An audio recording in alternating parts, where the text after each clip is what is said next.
Folks, this is a pretty interesting segment here. We talked about this a little bit with Professor Mohammed Marandi on Jimmy Dore's show yesterday, but Matt Gaetz, of all people, has come out and responded to Israel's march to war and objective to pull us in on the grounds that, of course, what's the refrain? Iran cannot have a nuclear weapon. And Matt Gaetz first points out the hypocrisy of insisting they cannot have a nuclear weapon when a rival power like the North Koreans already have one. And, of course, more importantly, the dirty little secret, going back decades now, Israel has nuclear weapons. Israel has nuclear weapons. So let's take a look at this. This is pretty good. Here's how you know this isn't about Iran's nuclear program. We aren't taking these steps to force denuclearization where the threat is higher and the leaders are even crazier. Take North Korea. North Korea's nuclear program is a far greater threat to the United States than Iran's. It is not even close. I know, I've had the briefings. I was on the House Armed Services Committee for 8 years. Iran has neither the bomb, the delivery system, nor the re-entry vehicle that you would need for any intercontinental ballistic missile to launch and re-enter orbit. Okay, so there you go. I mean, he's saying that right there. Boom. That's a pretty big statement in and of itself. Oh, okay. Thanks. North Korea has all three. North Korea could launch a nuclear weapon at mainland United States today. And we've probably got the ability to knock it out of the sky, but Iran can't even get their bird in the air. Iran's death to America chant isn't really my bag, obviously. But Kim in the Hermit Kingdom points to U.S. cities like Los Angeles. Okay, no, you're talking me all wrong. It's the wrong tone. Hermit Kingdom. Watch it there. Watch it there. Man with a young girlfriend. Talk a big game. But look, I mean, what he's saying is true. That's true. Los Angeles and San Diego and Seattle on they maps, have much stronger capabilities than Iran. Wiping off major U.S. population centers from existence. Of course, we aren't looking to drop 100 bunker busters in the mountains of North Korea.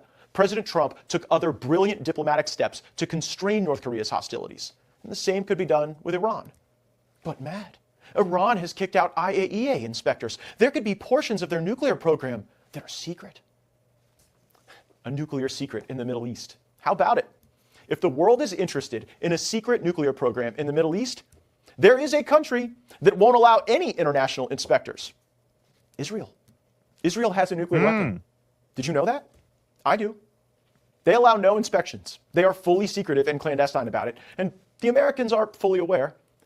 You know what? I don't even blame Israel for this. If they want to develop a nuclear weapon, if they had the blessing to do so secretly, I'm not in judgment of that. But to drag the world into a regime change war over secret nuclear weapons, when you have secret nuclear weapons, is a bit hypocritical.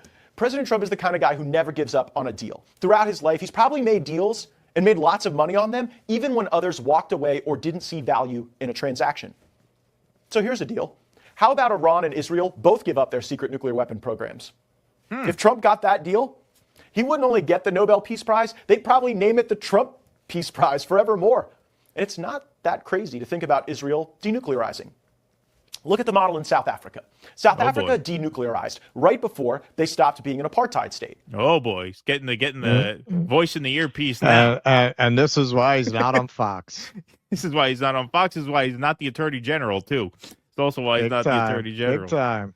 Yeah, it is. Yeah, it is. That was a feint. I'm convinced they never intended to get Gaetz through. Oh no, could you imagine this guy? Prominent voices in Israel and America have called for Trump to recognize Israel's sovereignty over Judea and Samaria, which some people call the West Bank.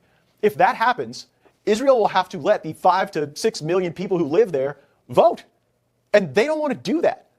I'm not calling Israel an apartheid state. Right now, I don't think they are. I just got word in my ear, Israel is not an apartheid state. Take that back immediately. Immediately. In fact, I just got word in my ear that they don't have a nuclear program. Yeah. Never mind. These 500 milligram doses of ivermectin don't sell themselves. You cannot say that. Cannot say that. Okay? We have advertisers here. But if they are ruling the West Bank, as the neocons would suggest, then the South Africa model for denuclearization is not totally off base.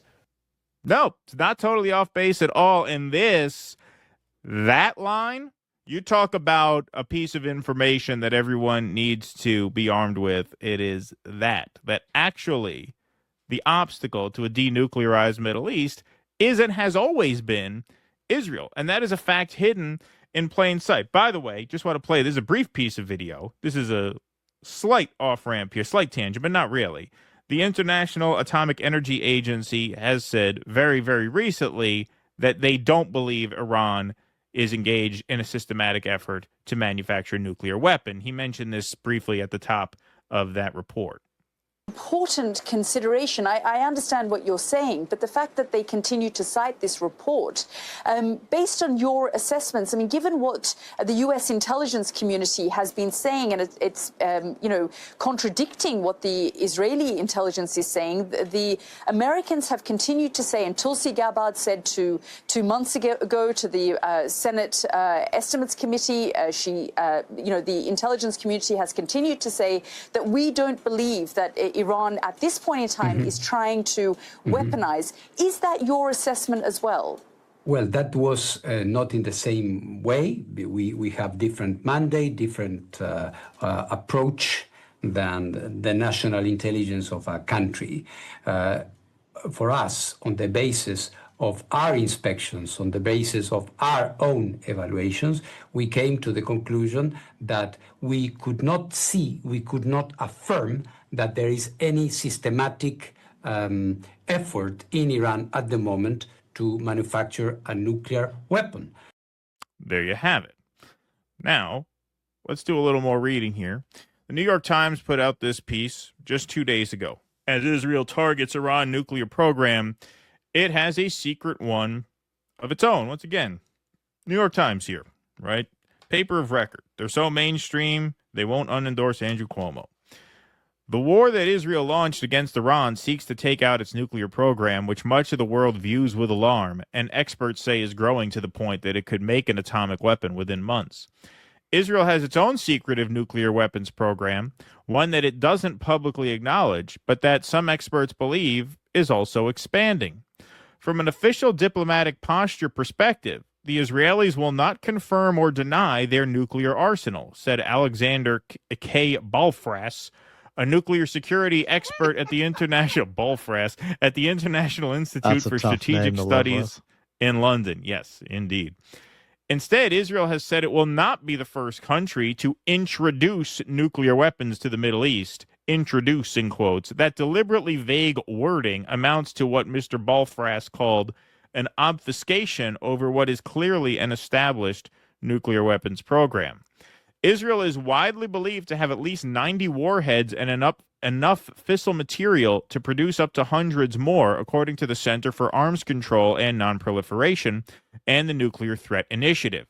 Israel is one of 5 countries, joining India, Pakistan, North Korea, and South Sudan, that is not a signatory to the UN Nuclear Nonproliferation Treaty. The agreement, which came into force in 1970, generally commits governments to promoting peaceful uses of nuclear energy and preventing the spread of nuclear weapons. Now, here's the New York Times. They put this in parentheses, by the way.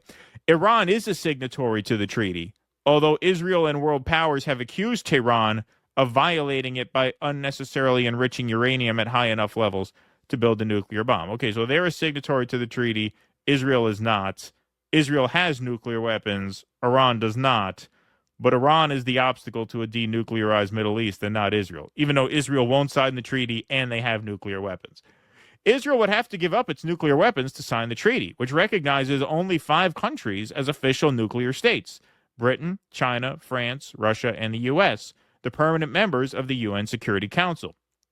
All had detonated a nuclear weapon by 1967, the cutoff date in the treaty to qualify for the designation. Israeli leaders were intent on building a nuclear arsenal to safeguard the country's survival soon after it was founded in 1948 in the wake of the Holocaust, historical records indicate. The Israel Atomic Energy Commission was established in 1952, and its first chairman, Ernst David Bergman, said that a nuclear bomb would ensure that we shall never again be led as lambs to the slaughter, according to the Jewish Virtual Library. Israel began building a nuclear weapons development site in 1958 near the southern Israeli town of Dimona, researchers believe. A recently declassified U.S. intelligence report from December 1960 by the Joint Atomic Energy Intelligence Committee stated that the Dimona project included a reprocessing plant for plutonium production.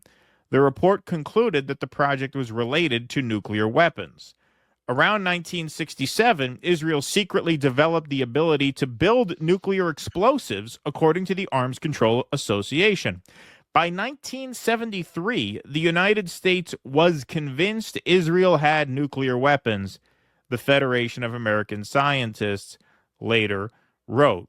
Okay, so this is what Noam Chomsky referenced in a video that we played for Professor Morandi yesterday. There are UN-imposed nuclear weapon-free areas. So the following treaties govern the 5 existing nuclear weapon-free zones, and then it lists different treaties governing different parts of the world.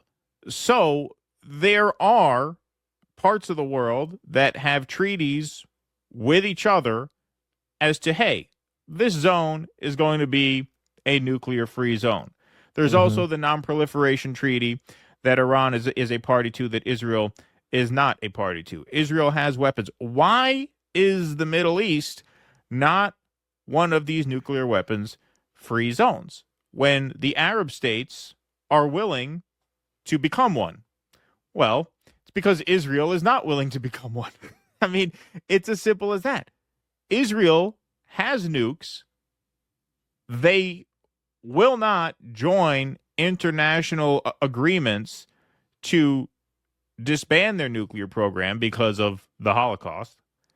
Yet we're told that Iran is the obstacle to a denuclearized Middle East.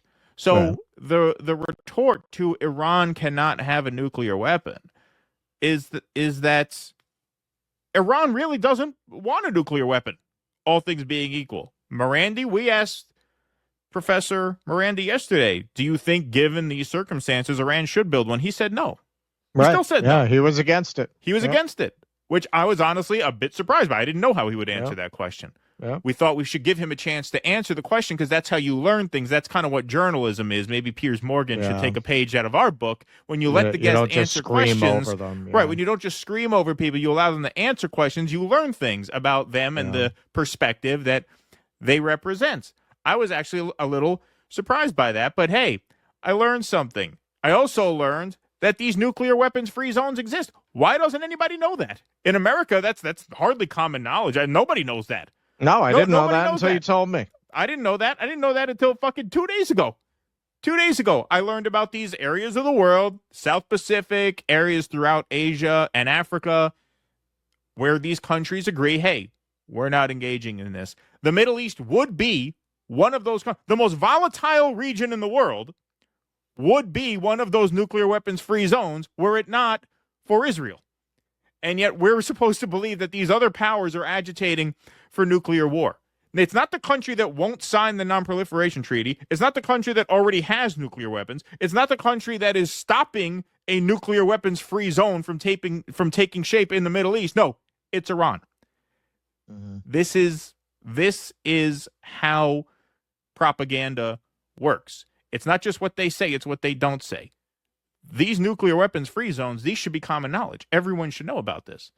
Because once everyone knows about that, and they know that Iran is willing to make the Middle East a nuclear weapons-free zone, well, then that's your answer right there. That at the end of discussion past that point, that completely neutralizes the talking point, Iran cannot have a nuclear weapon. If they had their way, they wouldn't build one. It's as simple as that. Well, this is why I asked Professor Morandi, and we spent some time on that. Are we the baddies, meaning the United States and its affiliated powers? Because the more you really look at the history beyond current events, we have been propagandized even now into the idea that, well, at worst, we've taken a wrong turn. And when you go back, we never really stood on the right side. And I'm not saying our adversaries always did, but we of the superpowers of the time, the Soviet Union and the United States, we were the ones who backed apartheid South Africa.